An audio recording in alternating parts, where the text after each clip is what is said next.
Good morning, good afternoon, good evening, wherever you are in the world. How are you doing today? My name is Helen and this is my movie Ninja Girl. Dear creatives, I have something for you.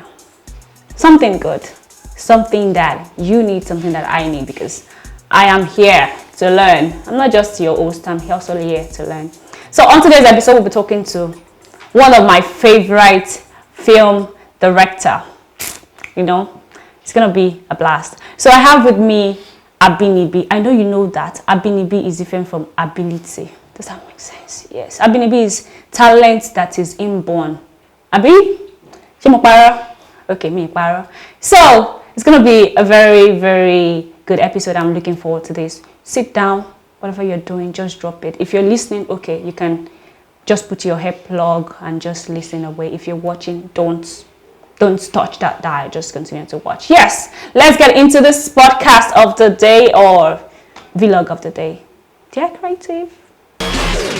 So I have with me James Abinibi Alabi, right? How are you? I'm okay. Petrol is dealing with me. Everybody, do you know how we got Subsidy. Do you know how we got here? Do you know what you paid? I can imagine. How is the creative industry? Oh well, we're thriving. We are doing fine. We are relentless, and it's getting better. The industry is getting more attention now. So it's a good time to be in the creative industry. And the fact that many people don't know the face, they know the name. How do you feel about? How did you even manage? That's a good thing, I think. Well, so here's the thing. I tell. So people have this. People that know me close. They have this perception of me being a celebrity, and you're not? I'm not. Okay. I don't want to be. Okay. Maybe let me use that. I do not want to be a celebrity. And it's simple because I'm a creative by nature. I like the creative process and what I do. I don't like the attention from trying to become. I don't want to live the life of a celebrity. I want to be able to go and eat amala in my normal place. The day that I cannot afford Tinubu's subsidy, I'll take Okada. I'll take Okada. There's no pressure. But if you live the life of a celebrity, you are going to try to catch up every time and try to live a life that. So for me, I do not want the drama. I like just being creative. And I think it's also part of why I've been able to create a brand without a face. Yeah. Just know the brand and then know the good works that come from the brand. Because I was inspired by Lagbaja. Look at that. Look at this man. Do you know where we met? And the person who introduced us said, this is Abinibi. I was like, I know the name, but I don't know the face. You like the mystery kind of life. Yeah. I mean, I'm just a private person in the real sense, and then I only get comfortable with people that I'm close to, people that know me one-on-one. I don't want all those. So it's not like mystery per se. I'm always working. That's the truth. I'm always. In fact, it's a big issue for me. Like I'm always working. If there's a project I'm doing, there's another one standing there. So it's always about the work for me. And then I feel like I have limited time in a day. So let me use that time to create as much as I can. And I do a lot of things. So I enjoy the whole process of not being out there in people's faces and trying to, show that this is me. This is see my work and be glad. Okay. That's what I want. Talking about work, how did you get into the business? What business? Business of being a creative, filmmaking. Oh well, so I'll give you a quick story. A lot of people don't know this, but the first time I had my first film-related production was in 2004. Okay. Yeah, and then I was already a bit known as Abinibi, the graphic designer. So I was popular as a graphic designer because I was working with a lot of celebrities and I was really good at it, like really, really good, even if I say so myself. And so a lot of celebrities were coming. I did the album covers, did their website and the likes. But I was always telling my friends, even from my university days, that I want to go into filmmaking. That is where I see myself thriving and exploring my ability to create and come up with ideas and stories. So what I did was I started learning online. Like I do with everything that I've studied. I find resources to learn and study online. So for me, I was preparing, like, okay, whenever I have money, I will go to a film school. Yeah, that was the plan. But so what I would do was I would just call my friend that sings, like, there was a music video. I come up with a very nice idea, we will shoot it, I will edit, post it there. until I think it was 2006. I can't remember exactly now that I met Kuna Falayo. Funny fact is that 2 weeks ago we were gisting and it was yabbing me, throwing jabs at me that the first time he saw me that I was acting like I was in love with him. Like it was not like I should have boy again, yeah. And the truth of the matter is, when I met him, he was fresh out of his film school. He had just come back from his film school that I went to study in London, New York Film Academy in London. I think he did a short course. So I was supposed to do some design jobs for him on website. Then when we started talking, when I met him, I just saw that this person has the same mindset as mine for filmmaking and how filmmaking can be done better in Nigeria, in Africa at large. So that was a connection for me. Like, okay, you know what, this person is reasoning is on the line of where I would like to be. Do you get? So it was a love at first sight for both of us. So I started working with him. A lot of the time I would do beyond what he was calling me to do. I was just supposed to do graphics or website. I would do beyond that, and I was hanging around him a lot. So I was part of his journey. His journey was my own film school. So that was how I got myself, you know. Of course, before him I had worked with other people, but he was the closest person that I had worked with that we were both had similar mindsets. So everything that Kunafala is doing now, he has talked to me about it way back then. And you know, for someone like him, he's a visionary, someone that believes nothing is impossible. Do you get? So I tap a lot of that inspiration from him also. So my journey basically started with working around different people, and then I met him, and then of course we talked about film, and then later I started shooting my own movies. But did you go back to film school though? No. So here's the thing. I mentioned that I was already researching. Yeah. I had studied a lot about filmmaking, cinematography, production design, scripting. Do you get? Online. Then there was this thing that my friends knew me for, which was a testament to my film journey. I used to buy original DVDs. I used to invest in Blu-rays and the likes. So those Blu-rays, they had like behind the scenes, director's cuts. You will see. So that was my film school. That was my film school. So all I needed was practical experience on a film set. Luckily, I met Kunle that was already coming to do something nice with Rakpada. So, you know, started from there for me. So what they would teach me in film school, I've learned online. It was just to get the practical experience. Which of course, by working with, like I said, Kunle and the Lights, yeah, I got all the experience. Do you consider him a mentor? Yes, he's my mentor in film. The way you said it, so truly you're in love. It's my boy. He will tell you this is my boy, but it's my mentor in filmmaking, especially the business side of filmmaking. Because I mean, in creativity, nobody can mentor in creativity. Okay. Creativity is inborn, and you must have your own ideas, your own approach, and everything to get in filmmaking. But seeing him work, put productions together and everything has been inspiring, and there's nothing that this man cannot achieve. In fact, sometimes I tell him he uses juju. If he just tells you, James, ayaja, and it happens. So yeah, he mentors me till tomorrow. Abinibi. He's my boy. Just putting that out there. Abinibi, but your actual name is James Alabi. Yeah. How did you come up with that name? So, who came up with that name? It was myself. First of all, everything I've done, like I said, is self-taught. Everything I've learned in my life, self-taught. And I realized that those things come easy to me. It doesn't take time for me to pick up something and learn it and master it. So that's where the Abinibi name came from. And then I was going to set up my company. I was looking for a business name. I had one fancy name back then that I just felt wasn't original enough. What was it? It was called Creative Fix. It was something I was using while I was in university for my graphics company. So I was going to register my company, and you know, I just thought, I need something that is indigenous. Even though I'm not a Yoruba boy, I grew up among Yoruba. Interview for that day. you see what I'm talking about? Abinibi is so mysterious. You're not. So Abinibi. This man, where did you come from? Who are you? Nigerian. Okay. Nigeria, and I'm a Nigerian, and I'm a human being. Okay. I didn't know you were a human being.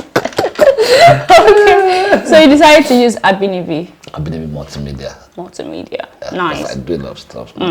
So, as a director, what is the most important aspect for you? Is it is it the talent, the attitude, or access? No, it is the talent is not enough. If you, I'm sorry, I'm sure you must have heard that before. You can get the talent, but see, your attitude, your approach to work is the most important thing that will get you far. Is the driving force behind your creativity and how far you will go. So your attitude to work, your commitment. A lot of people get into this our business for the fame, for the paparazzi and all that stuff, and you find out that they struggle. They struggle to, relevant and all that. But if your attitude to work is right, you will really go far. And this goes also for actors, because I tell them, all these young actors, that I'll ask them, is it that you want to be a star, celebrity, or you want to act? There are two different things. If you want to be a star, there are different roads to that market. If you want to be a celebrity, there are different roads. Do a sex tape, you'll be popular. Popularity is so cheap these days. But if you say you want to become an actor, that's some people's life that you're trying to come and also partake in. Don't disrespect it. You get? So that's my own process. Anyway, attitude is important to you. And access. Access comes with your attitude. For instance, okay, let me give you another backstory on that Kunafala's gist. Okay, and this is why attitude is very, very important. So I was supposed to do a design for him for his movie poster. And this was something that just got back from the UK, and he has a lot of friends there. And he was like, no, my movie poster, I'm going to take it to the UK. I was like, you know what, boy? Have you met me? Have you met me? God, when? Have you met me? Like, I can't work. And I was like, okay, hold on. Don't pay me for this job. Let me go and do a poster design for you. If you don't like it, don't pay me. But if you like it, you're going to pay me. And he said, okay, fine. And I went to work on a movie poster and brought it, and he loved it. He paid me. I had more access. Attitude. But if I was desperate about making money, I was desperate about getting whatever I wanted from him, I would have lost that chance. It would have just been business as usual. Did get it. But I was able to prove myself beyond. And that's another thing when people say they're looking for mentors and all those things. Don't go and ask your mentor to come and mentor you. Show yourself that you are mentorable. Show yourself that you have value. You have value to exchange. So attitude, like I said, is more important. In the business of filmmaking, how do you define success? Okay, this is good. So success is in two variants in filmmaking. Okay. First of all, if you make a movie that people like, that is successful. That is success. Yeah, that's the end point of making a movie. Right. People watch your movie and they love it. They can see some of the things that you've seen in your movie. They can relate to it. Right. There are relatable elements in your story. Make them laugh, make them cry, make them remember memories. You're a successful filmmaker. Big packaging. That's the whole point of filmmaking. Yeah. The second one, however, is how much impact your productions can now have. And that comes with grace, it comes with the love, other elements. That one is not guaranteed instantly. So that's another level of success. How much people rate your work, how much recognition you get for it, which is not a must, but sometimes it adds to that success narrative. So for me, the first group success in the filmmaking is if people like your movie, you're a successful filmmaker. And the old box buster, is it box office? That is like money. Yeah. Does it also help? Is it a success when you say, okay, maybe I am a director, I make a very good movie that I, think my movie is very good, and a few people listen and watch the movie and they say, oh, this is very good, but I didn't make a lot of money from it. So would I consider myself or that movie, that project, a success? Well, like I said, it's relative. So for instance now, if you had spent money to make a film, say you spent 10 naira to make a film and then you didn't make that 10 naira back, of course, that's not going to be a success. Okay, in my own case, when I made my first cinema movie, I didn't make the money that I used to make it. What was the name? Mentally. I didn't make the money back. And the reason was because the concept, the idea behind the movie wasn't something that people were used to as at then. So a lot of people didn't have the patience to watch it. But I didn't count it as if I was unhappy. I wasn't happy that I didn't make money. I was unhappy that people didn't get the idea. So that's a campaign. Do you get? So the success part for me wasn't that I didn't make the money. If I had made a good movie that people loved, and I didn't make money because maybe I probably didn't have enough budget, money for budget and budget for marketing and all those things, I will not feel bad. But I made a movie that people didn't get the idea. Most people didn't get the idea of what the film was all about. So then also, I mean, in the box office business, of course, the higher money you make, the more successful you are. But those things come with a lot of elements that is not put it and put out. No. There are so many factors that allow you to do that. First of all, the budget of your production, your story, your cast, your marketing, your distributor, a whole lot. For now, I've stopped making movies for cinemas anyway. So where are you going to? Thank God we have too many platforms now. Okay. So the truth of the matter is, cinema films, still go to the cinema to watch film is a good experience. I love that. I mean, people should, there's nothing like watching a movie in the cinema, big screen, you know, the sound and ambience and everything. But for me as a producer, because I produce too, the value that I get back from going to the movie, taking my way to the cinema, is not guaranteed. Yes, and there's a whole lot of stress that you have to go through. You get the marketing, the promotions, there's a lot, and if you do not have enough budget, even the budget does not guarantee the success. So as a producer, you weigh your options and find out which one is really more better for you. At the end of the day, I would like for people to see my movies on a big screen with the 5.1 surround and everything. But at the end of the day, tomorrow we'll do Netflix. No, people have home theater. You'll be fine. I beg, Lord. So, in the society that we have found ourselves, you know, when in a money worshipping society, has money crowded value? Come again. You know, in our society where everybody is like, oh, I want to be in the box office. You don't really care what sort of production you're putting out. Oh, okay. Yeah. So somehow you are using big faces, big names, without really writing a good script. Yeah, that has been the case for the past 5 years in our industry. People are just making movies for money. You know, there's this thing about Nigerians. This is our copy attitude. If I find out that Helen is doing podcasts and she's getting a lot of traction and a lot of, naturally, the Nigerian may be like, oh, she Benny, oh, once. Well, guys, let's go and do our own now. That's Nigerian spirit. It's a good thing and it's a bad thing. So it's a good thing in the sense that it brings about competition. It brings about, you know, people can do checks and balance and say, okay, this person does it better than this person. I prefer this person's own. That's good, that's healthy. But when it's because I want to make more money, I want to try to run it out of the market, that's bad. And that's what we are getting in our movie industry right now. A lot of people are just, in fact, I was going to make a post about it a few days back. If you check our movies, you find the same faces.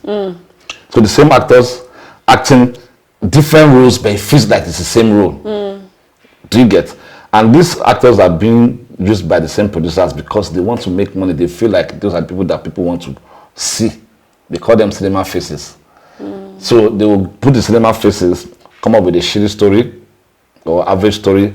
Do you get? And then a story we have seen before. Yeah, and then of course spend heavily on marketing because they know that they'll make their money back. And I don't blame them. They have nothing to be blamed for. It's the audience. When the audience start demanding, when there's a shitty movie in the cinemas, and then no matter how much money was spent on the marketing, people ignore it. Producers and directors would do better. But if you keep patronizing those things, there is a lot of supply and demand now. Have you ever been to a premiere and you watched, maybe somebody invited you, watched the movie, in your mind of mind, which kind of film did this? Several. It's several. Even if you go to the cinemas to watch, I know you don't want to mention names. I can't. Why would I do that? But do you go back to what's my rubbish might not be my rubbish for you now. Oh, there's a rubbish, the general rubbish. Do you go back to tell that to your friend that, you should have done this? So it depends on the relationship with the person. Most of my guys in the film industry do get, I think I'm usually included in the production process before they even go to production and cinema and everything. So I'm able to suggest, and it's not like I can enforce, I can only suggest. See, this thing about creativity is relative. It's how you see things and how you want to express those things. So if I say someone that makes a movie that is not that good, if it's someone that I'm close to, I can call them aside and say, these are the lapses that I saw. in case of next time, watch out for these things. But if it's not something that I'm cool with on that level, congrats. Well you done. also do thumbs up on Instagram. Do you think making movies is beans? The fact that the person made a movie, Alabi, Twale. No, for you. It's not easy. Especially in Nigeria, it's not easy. How easy was it for you to do this in your podcast now? Exactly. So sometimes you empathize. Better luck next time. Well done. Okay. Encourage. But I mean, there's a lot of garbage in our industry now. There's a lot. And most of the lots are on Netflix. Well, Netflix is a streaming platform, and you can't expect that everybody that is watching Netflix is up there on a cerebral level. So Netflix understands that Netflix is trying to cater to different taste buds. If you like dumb movies, we have it. If you like intelligent movies, we have it. But don't you think that is undermining the strength of Nollywood? Because if, for example, somebody is watching something and it doesn't make sense. I can give you some terrible movies that are not Nollywood movies on Netflix. That are Hollywood nonsense. Like nonsense. Oshisko. It's everywhere. It's everywhere. We take it personal because it's our industry now. We are here. But trust me, there are a lot of terrible movies on Netflix. That you wonder like how, why? It should be on YouTube. YouTube. I mean, like I said, what is nonsense to you might not be nonsense to 10 other people. And Netflix is a smart streaming platform that wants to cater to a wide audience, a wide range of audience. If they want to say, I want to do A and B class alone, they might not have to. A lot of our people will even suffer for that. They get. So, I mean, it's fine. It's balanced. They get. Let's take a very quick break. When we come Please. back. You said that, please? When we come back, we talk about more Dear Creatives. Hi, I still have with me Abinibi, the mysterious Abinibi, by the way, because I have to put that word because I don't understand this, what is happening here. So, as someone who creates, as a director, I'm sure there are times you probably do something, or you envisioned a script or a production. Then after you spend so much money, you went ahead to do the production, then you can see that many people do not like it. Have you had that issue before? That's the story of my first film, the one I mentioned earlier, Mentally. So the idea about the movie was about someone that came to Lagos and had a terrible experience.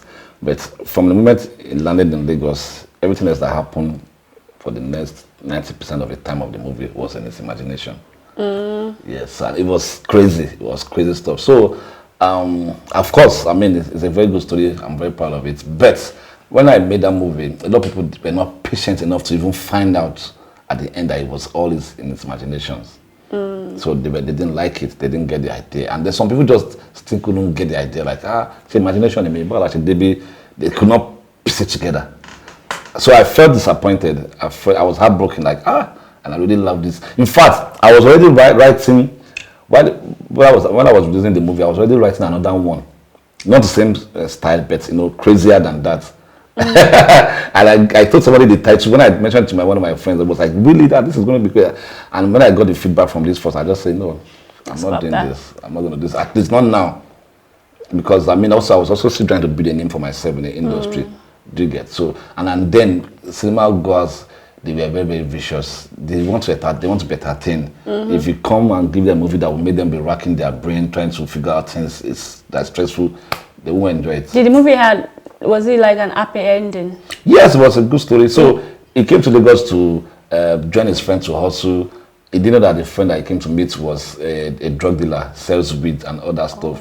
That one convinced him to smoke weed. And then a lot of things happened in his imagination from smoking weed for the first time. Everything that was happening in that guy that took the weed for the first time was all in his imagination. At the end of the day, police picked up the friend, but he managed to escape. Very, very nice film, but Nollywood happened to me. Nollywood or Nigeria, would you say that? Nigeria happened to me. Nollywood is big, but as it is now, we're now getting recognition. Now we have movies here and there. What are the drawbacks, for people in the business like yourself? Well, really, I want to say there is much drawbacks for now because it's a good time to be making movies in the industry now. Now that we have more platforms coming in, apart from the 2 million ones, Netflix and Amazon, There are other platforms already showing interest in the industry. Some are even already acquiring content. So I would say, for me, it's a good time to make movies now. It's a good time to show the world how creative we are, our ingenuity, how much stories, original stories that we have to tell. You get? So the drawback should be lack of creativity on our part, or lack of ability to do what is going to match international standards, and that should be our fault. You get? So there's really no drawback. Let's go for it. It's a good time. But the money, because I assume you have to create first, you have to make the film first before you go and show them.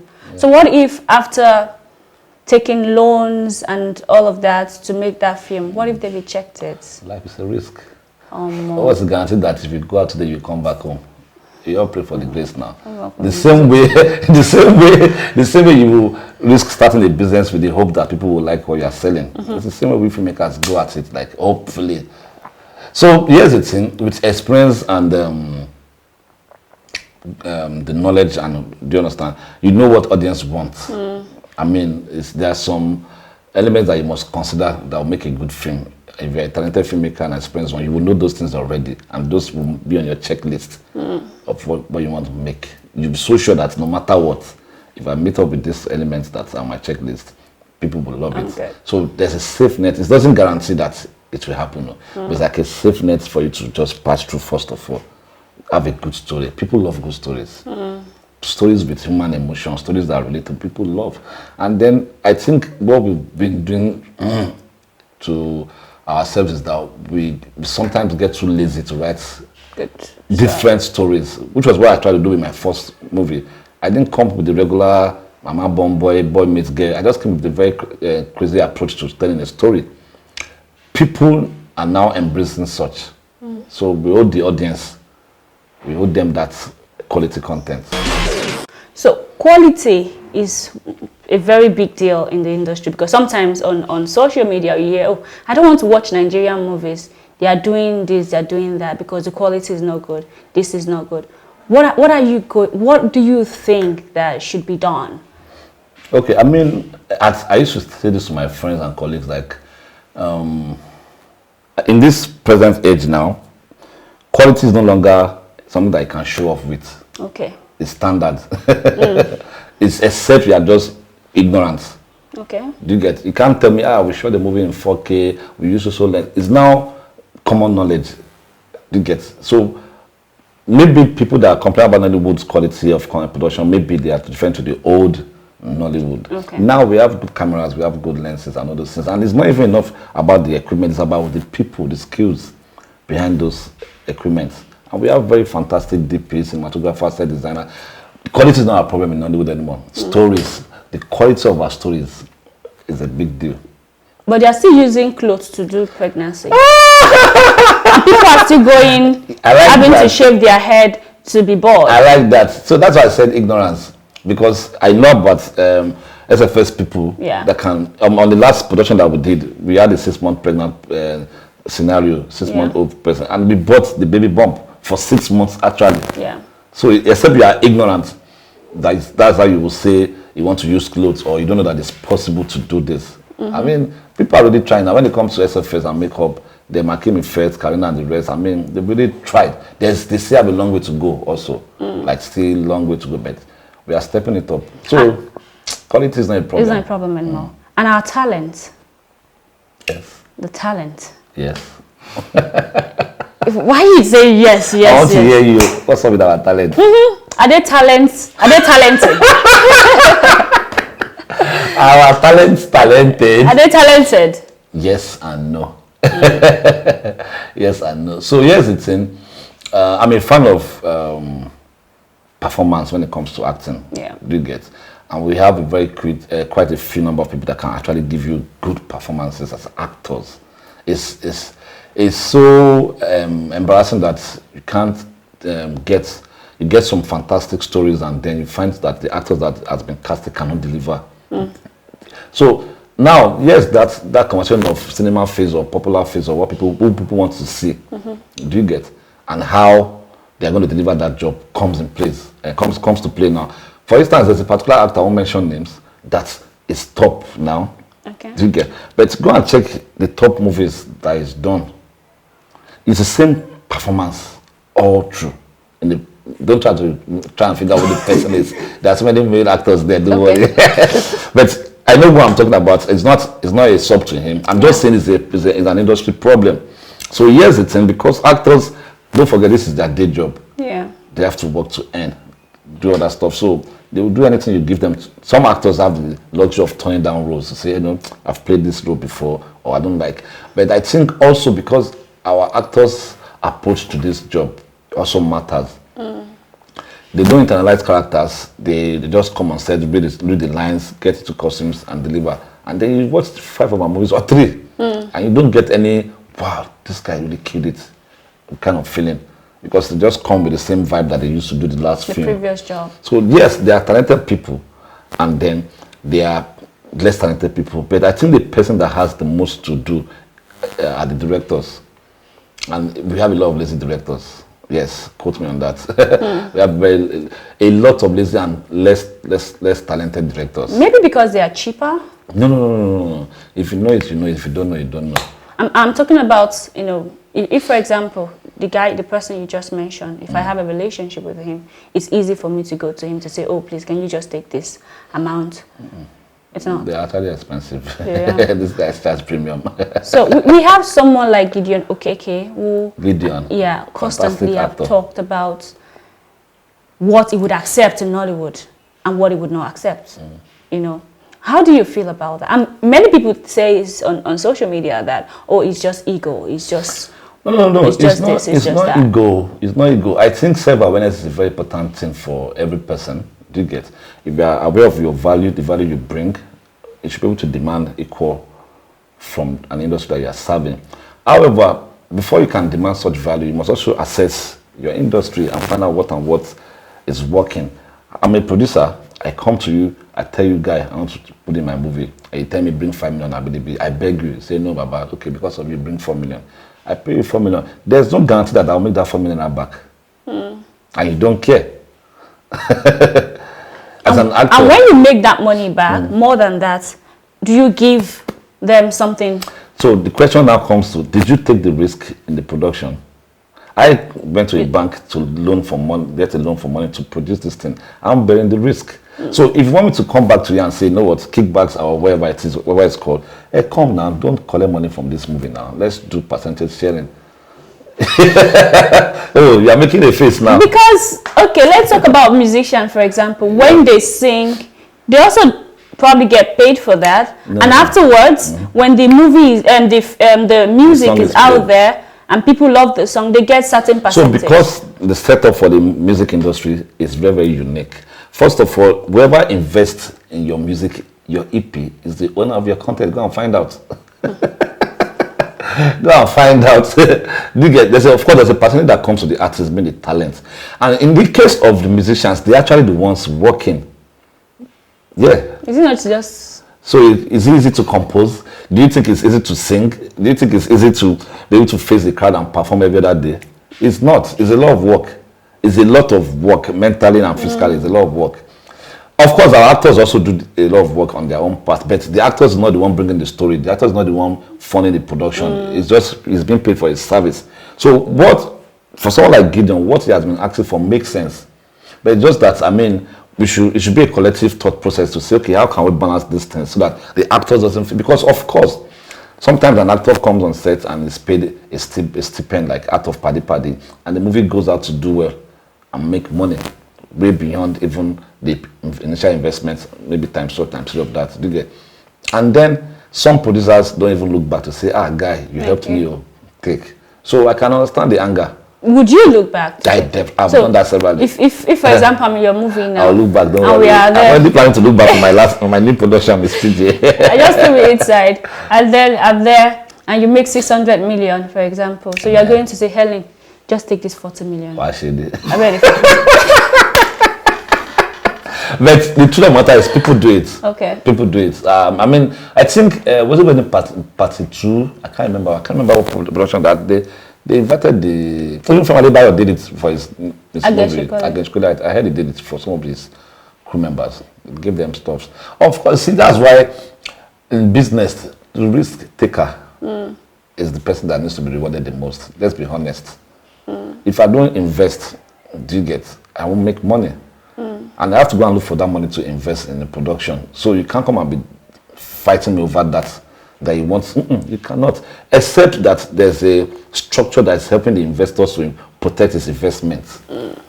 For instance, there's what they call cabal in our industry. That if you're not part of a particular distribution company or you're part of their stuff, you may not break even with your movie when it goes to the cinema. How does that come in my favor? Do you get? Because I'm going to have to look for money to make this movie, produce it, do post-production, market, and then I'll struggle to make the money back. And you're still telling me, Alayewa, I didn't charge you well. So, and the truth of the matter is people are charging good figures now in our industry, so there's no excuse. Actors are charging proper money. I'm aware of it. I'm a producer. I pay. I pay. And the brands are helping, right? Well, I don't know about that. I'm not. You haven't gone there. I've not but I'm sure you know people who have probably gone. I know one or two people, yeah. But the process and the politics behind it is crazy. And some of us doesn't want to go through all that drama. We'd rather just use our personal funds. When I say personal funds, calm down. When I say personal funds, there's a limitation to where I can film, I can shoot as a production. Imagine me say personal funds and maybe what I'm able to raise is just 5 million naira. And there's someone is willing to invest 100 million. You can't compare what we both do now. We must all follow the process to grow anyway. We'll get there. How do you deal with massaging egos of A-list actors? Okay, so that's a very good question, and that question is also a misconception. Yes, on set, actors are not celebrities; they are actors, they are workers. Okay. There's no ego to be massaged. But when they come late, you tell them, you question them for coming late. Okay. They can't come late because they want to come late. They must have a solid reason for coming late, and it shouldn't be repeated. Yes, a few times I've had issues with actors that did that to my set, and I don't take it. There's nothing about ego. On a film set, you are working. So it means you are terrible at your job if you expect your ego to be massaged on set. Nothing like that. Given the production must do their own bit. Welfare, production staff and everybody must be on point. Right. The crew members, so that the actors doesn't come on set to waste his time or just find out you guys don't have your shit together. That is important. But looking at actors as celebrating on set is a no. I'll give an instance. It's a good question I asked. I've worked with a lot of these new cats. Using the word of the video. I don't like wahala. I've worked with a lot of new cats and I'm standing by it. And then I recently worked with a veteran, Chidi Mokeme. Now, Chidi has over 20 years or more in the industry. Do you know that when I worked with Chidi as a director and I produced a movie, the kind of vibes, the kind of professionalism I got from him was different from what I've gotten from all these your popular young cats now that call themselves A-list. He was always on set, on time. Right. He never complains. Like, it is unbelievable. He never complains. If you tell him, bro, we have to do one more scene, no, because of that, he will tell you, say, actor now work. That's his slang. You say, actor now work. This might be around 11 p.m.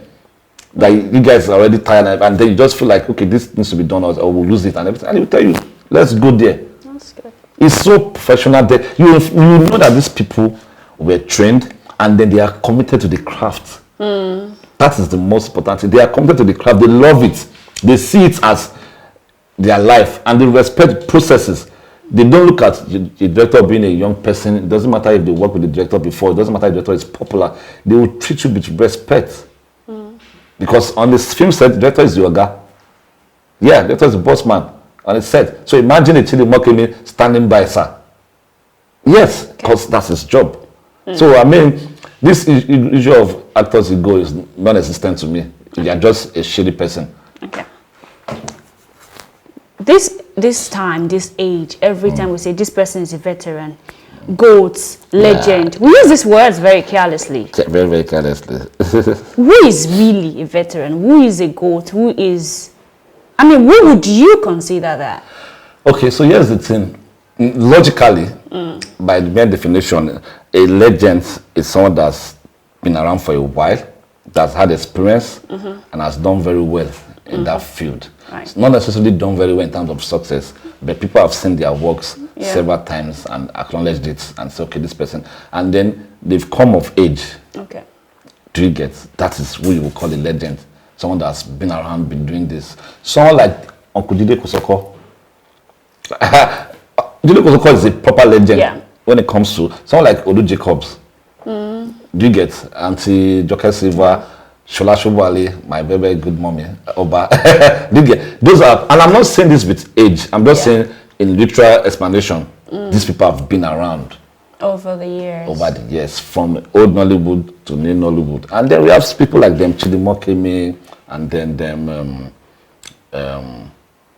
Jamaica, Ramsinua, Genevieve. Those are legends of the industry, because at the time those people were working every day of their life in the industry to feed an industry before social media came. Those are the legends. So anybody these people didn't get it easier. Their fame didn't come overnight. They worked their asses off, like they worked. Do you get? What makes them good is their personality. Greatest of all time. Yeah. It's their personality, their charisma. RMD, for instance, is a goat of his kind. In his range, you can't find anybody to compare him with. That's what we would call a goat. Do you get? Leading male in his 60s, or how old is RMD now? That is a goat. And a veteran. Definitely a veteran. That's why I'm trying to separate the two. Veteran and goats are different. Yeah. They are different. Veteran is your experience, and then goat is how well you. Because I know some people, they would do like 2-3 movies and they will say, "Oh, veteran." Only one. None of your people present top A-list now can call themselves veterans. They can't. How? There are so many people. I've seen it. How? Why? I'll send it to you. Please send to me. Are they high? I've seen so many veterans. In this social media cloud age, what is the most ridiculous thing that you've been advised to do just to push your project? So, you just know that to ask. You just know how to ask the right questions. There's this thing about ass kissing in our industry. You said something about me having a name bigger than my face. Yeah. Do you get? And a lot of people tell me, Abinibi, you should be doing this, you should be doing that. And those things usually involve ass kissing around people, trying to be seen, trying to be heard, trying to, show that I'm good. No. For someone like me, I can't do that. So you've never done anything? I've never. I don't know how to do it. And you've never been advised to do anything? That's what I'm telling you, that people have mentioned it. That I need to, this person, you sabi this person now, call him up now, or take a picture with him, or her. I don't. First of all, I can't survive it. I can't. I know people that do it, and they are doing very well. You would think they've been around for so long. You would think they are so good. You would think that when you see their jobs, you'll be like, how? Come match now. The hype and the talent is not showing. I have friends like that in the industry also, but I mean, whatever works for everybody is fine. I'm not here to disrespect anybody's process, but for me, ass kissing is not my thing, and I cannot do it. If you are my friend, in fact, I tell people you mistake these things a lot. For someone like me that have a lot of celebrity friends, a lot of them are actually my friends.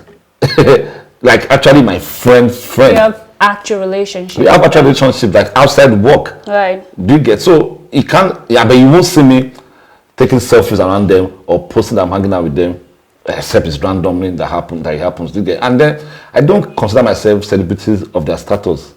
No. They are the celebrities. I'm a creative. And it's if you find that a lot of these celebrities they like meeting people that are really talented. They like being close to them, they like picking their brains, they like, sharing knowledge. With them. You get? A lot of people that surround these celebrities are surrounded by yes men. And the celebrities don't have a choice but to keep them around. But when they come around people that... We're actually telling them do you what understand? It is. They really didn't want to keep you around. I remember a popular celebrity friend of mine, first time I met him, physically we had been talking and everything. We had just done a video like a month ago. I just told him, man, this your video sucks, man. It sucks. And guess what? He was shocked and excited at the same time. Shocked that she yourself noticed. And he was excited that I could tell him. I told him, man, this song is very nice, but this video don't do justice. And it wasn't a subtle. It wasn't a shade. It wasn't a shade. It was just what it was. He said he knew, but people around him did not mention it. He just kept quiet because he felt maybe was overthinking this thing. So I mean, it's more of a perception of your value as a person anyway. But ask kissing for me, could it work? We have a few more questions. Really? Yes. So Go relax. Relax. I'm already doing this. So I'm sitting like this, taking out back to the camera. What is the level of cooperation between the new and the old people in that creative industry?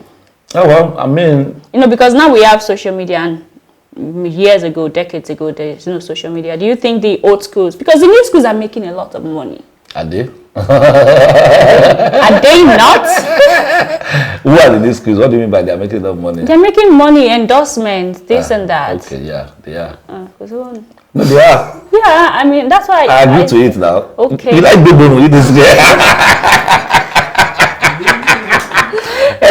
Any likes big bone. She likes the tea. She wants to get the tea. Well, I just want to know. Oh, well, I mean, so here's the thing about social media.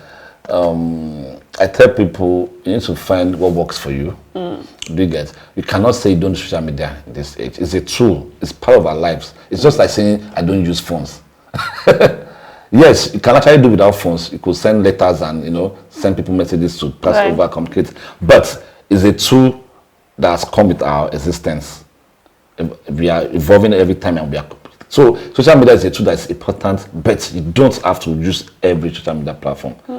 So for older and newer people, I think the accessibility for those people is not a problem. The newer people like them, Solasho Bale, for instance, now you find them on social media.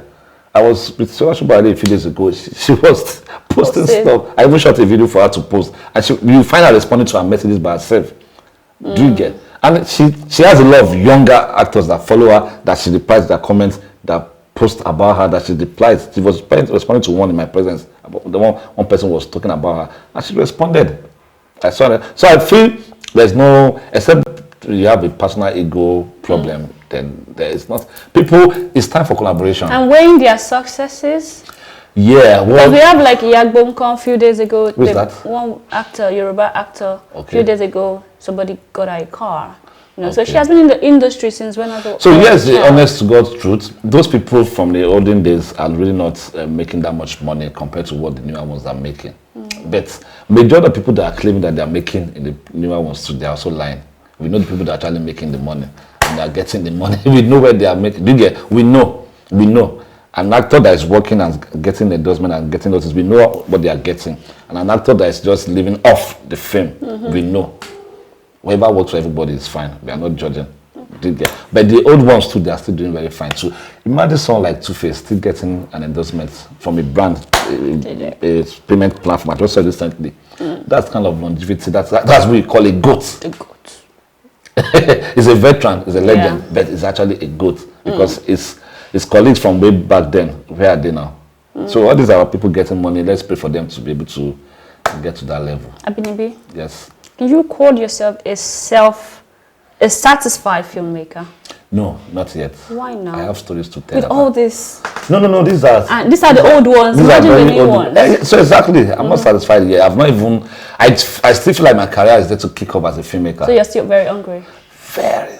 I badly want to tell some stories. I badly want to prove to people that I'm actually Abinibi. Because I'm not doing this to impress people. I know what I carry. I know what I have inside me. I really feel like I need a lot of platforms to showcase these skills. And I'm happy that those platforms are beginning to come up. But I'm still very hungry. I say, thank you for that question. But me now. Yes. So let me do this. So later you will not be like, oh, you didn't tell me about it. You also put me on the spot. Abinibi. Yes. Would you consider putting me on one of these projects? Are you an actor?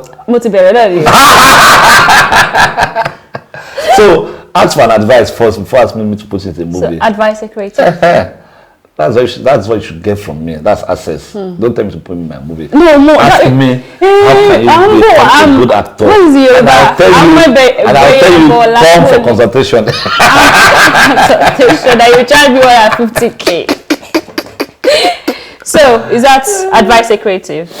Okay, well, I mean, for creatives, my advice is focus on being a creative. Right. Focus on. I have some very, very talented guys in the industry that I'm admired what they do. Right. Do you get? I really, really admire that. Okay, yes, this is how it should be. I also have some guys that I'll just carry and just shake my head like, we really can tell if you look at those things. I mean, it is important that your talent speaks for you. Right. It is important that people know that you actually are talented or you are good at this thing. And the only way to go about it is to keep developing yourself. Right. I learn every day. I learn like every day. I'm learning new things. I'm trying to get more knowledge. Okay. And I'm still nowhere where I want to be. Do you understand? I still tell myself like, you still never sabi do this one. It's a process. So creative journalists should focus on developing themselves, getting out there. Also, it's not enough to just show that you are creative. You want to be able to push your content out there. Out there. I know very talented people that people don't know. Lucky for me, people know my name, which is not a bad thing. But some people, they don't even know their names at all. And they are good at what they do. So it's important that you use social media to your advantage. Very, very important. Take advantage of it. Post your works, networks. As an actor, go for training. There are a lot of platforms that are training actors now. They even need to go for anywhere to go and play anybody. Go on YouTube, you'll see it there. There are lots of videos. And then go for festivals, go and watch movies. Interact. You meet people, ask questions and network. We have it good now. We have it good. Okay, anyway, guys, Abinibi just promised me that he's going to put me on one of his projects. How did that relate? I thought we agreed. Anyway, that is what is going to happen because I'm a Nollywood actor. Hello. And I feel like you can act though. I feel it because only you put the camera in your face before we verify that. I'm trying to not ask about personal life, but there's no personal life to it. It's fine, very fine. How are the kids? Family is fine. Thank you. This is all right. Thank you very much for being a guest on the show today. Thank you for having me, Ellen. Yeah. You got me to talk beyond my normal limits, but it's fine. We love it. We love it. For you. Thank you very much. Thanks for having me. Yeah, Memoir of a Naija Girl. That is it on today's episode with Abinibi, James Alabi, Mr. James Alabi, not the Abinibi is young boy, young James Abinibi. Young boy who is a creative, who is a veteran. What's the other word? Goat. A goat. Yes, not the male, but the actual goat. So my name is Helen, dear creative. This is for everyone. You would learn so many things on this episode. Memoir of a Naija Girl is available on all podcast platforms and also on YouTube. Like, share, tell a friend to tell a friend, share, like, and everything. Helen.love.23, Helen.mwang. Yes, please follow, like, share, and everything. I'll see you next week. Bye.